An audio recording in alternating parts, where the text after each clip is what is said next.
Friends, welcome to Akhil mathematics for you. Friends, इस video में हम लोग समझेंगे ब्याज निकालना। ओके, वही जैसे कि हम लोग किसी से पैसा लेते हैं। मान लीजिए हमने किसी से 100 रुपया लिया, वो बोला हम एक महीना का आपको 2% ब्याज लेंगे, यानी कि एक महीना में 100 का 2% वो ब्याज लेगा। ठीक है, और इसी को हम लोग निकालना सीखेंगे। यानी कि मान लीजिए किसी से 50,000 रुपया लिए, ठीक है। अब वो जो ब्याज दिया हमें वो बोल रहा है कि हम आपका मतलब कि 50,000 का पर मंथ कितना, मान लीजिए 10% हम लेंगे, यानी कि 50,000 का 10% सिर्फ ब्याज लेगा। ठीक है, तो उसी को हम लोग आज निकालना सीखेंगे, यानी कि ब्याज निकालना सीखेंगे। ठीक है, तो देखिए आप लोग बोर्ड पे देख रहे होंगे, जैसे ये क्वेश्चन है हमारे पास लिखा हुआ है क्वेश्चन, 2,000 रुपए का 4% की दर से 12 माह का ब्याज ज्ञात करें। यानी कि ये क्वेश्चन बोल रहा है कि 20,000 का 4%, 20,000 का 4%, यानी कि बोल रहा है 20,000। ओके, 20,000 का। देखिए सबसे पहले आपको मैं एक बात बताता हूँ, जहाँ पे भी जैसे रहेगा, मान लीजिए 5,000 रुपए का 4% या 200 का 4%, कुछ भी रहे, यानी कि बीच में का रहे तो उसका मतलब समझ लीजिएगा गुना होता है। का मतलब क्या होता है? गुना होता है, याद रखिएगा हमेशा। ठीक है, तो यहाँ के चुपचाप हम क्या लिखेंगे, 20,000 गुने 4। ठीक है, 4% है तो परसेंट क्या रहता है? परसेंट का मतलब होता है कि बटे में 100, यानी कि हम बटे में यहाँ पे 100 लिख देंगे। यहाँ तक कोई प्रॉब्लम? ठीक है, यहाँ तक कर लीजिएगा ना आप लोग। ओके, अब उसके बाद क्या कीजिएगा, सबसे पहले देखेंगे जो कटने वाला होगा उसको हम लोग कटा देंगे। ओके, तो देखिए 2 0 से 2 0 कट गया ना। ओके, अब क्या करेंगे, 200 को 4 से गुना कर देंगे, तो कीजिए कितना होगा, यानी कि 4 दूनी 800 रुपया क्या हो गया, ये हमारा 800 रुपया क्या हो गया, एक माह का है, एक माह का है ये ब्याज। ठीक है, 800 रुपया क्या हो गया हमारा, एक माह का ब्याज हो गया। कितना का? तो 20,000 रुपये का 4%, एक महीना का ब्याज कितना हुआ, तो 800 रुपये।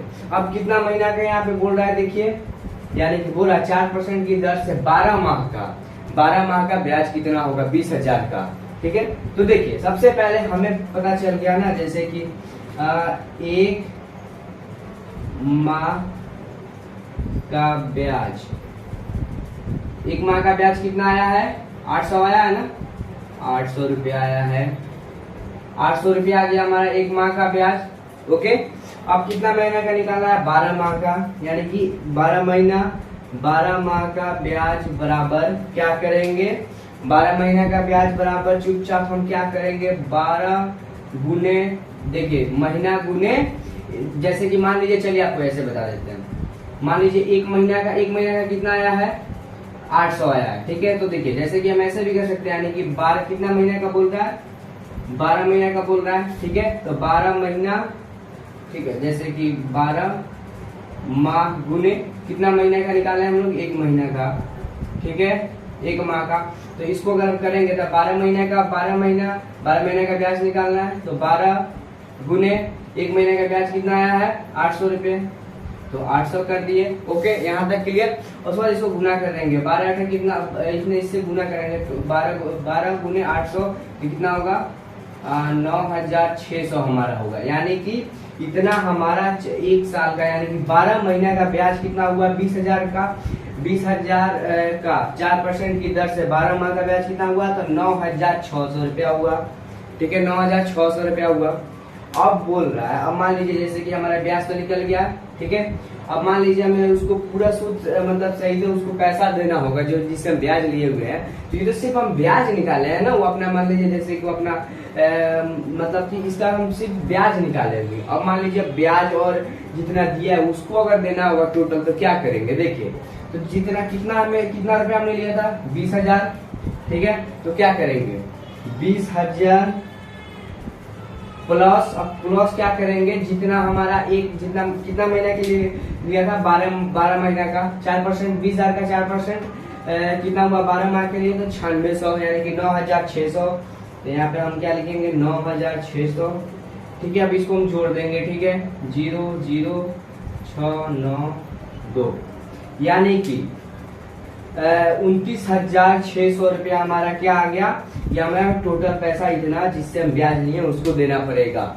ठीक है, कितना देना होगा, तो 29,600 देना होगा। ठीक है, आप लोगों को समझ में आ गया ना कि जैसे ब्याज निकाला, ब्याज निकालने के लिए कुछ नहीं करना है। ठीक है, सबसे पहले मान लीजिए कितना हो महीना का बोले, जितना परसेंट बोले, ठीक है ना, कुछ नहीं करना है। जितना आपने रुपया लिया, जैसे मान लीजिए मैं यहाँ पे अगर आप 5,000 लेते हैं, 5,000 रुपए का मान लीजिए जैसे कि 2% निकालना है, तो 5,000 का क्या करते हैं हम, जैसे लिखते हैं ना 5,000 का, यानी कि समझ लीजिए आप मान लीजिए 5,000 है, ठीक है, का मान लीजिए 2% की दर से मान लीजिए फिर 12 माह का, मान लीजिए 3 माह का हम ब्याज निकालते हैं। ठीक है, ठीक है, यानी कि मान लीजिए 5,000 का 2% की दर से 3 माह का ब्याज। ठीक है, तो चुपचाप 5,000 गुने कितना महीने का बोल रहा है, कितना परसेंट की दर से निकालना है, तो 2%, 2 हमेशा परसेंट बटा में रहता है। ठीक है, तो चुपचाप हम इसे बटा में लिख देंगे, 2 जीरो से 2 जीरो पे घटा देंगे, 50 दूनी क्या हो गया 100, यानी कि 1 महीना का कितना हमारा ब्याज हो गया, तो 100 रुपया हो गया। 1 महीना का ब्याज कितना हुआ, 100 हुआ। कितना महीना के लिए, मान लीजिए 3 महीना के लिए, तो 100 गुने क्या करेंगे हम लोग, 100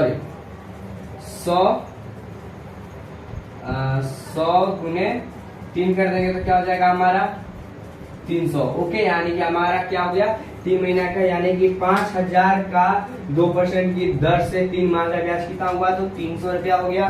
ठीक है, ओके, अब उसके बाद क्या करेंगे, तो 3,000 मान लीजिए उसको टोटल पैसा देना है, तो कितना हमने ब्याज लिया, ब्याज से कितना लिया था 5,000 प्लस 300। ओके, जोड़ देंगे इसको 0,035, यानी कि इसको भी हमने सॉल्व कर दिया, यानी कि 300 रुपया उससे टोटल देना होगा। ठीक है, जिससे हम ब्याज लिए। ठीक है, मतलब कि आप लोग समझ गए ना ब्याज निकालना। ओके, बहुत इजी है, ठीक है ना, ब्याज निकालना। ओके, बस इसको मतलब कि आपका मल्टीप्लाई सही होगा ना, तो मतलब बहुत ही आसानी से आप बना सकते हैं इसको। ठीक है, तो चलिए हम लोग मिलते हैं।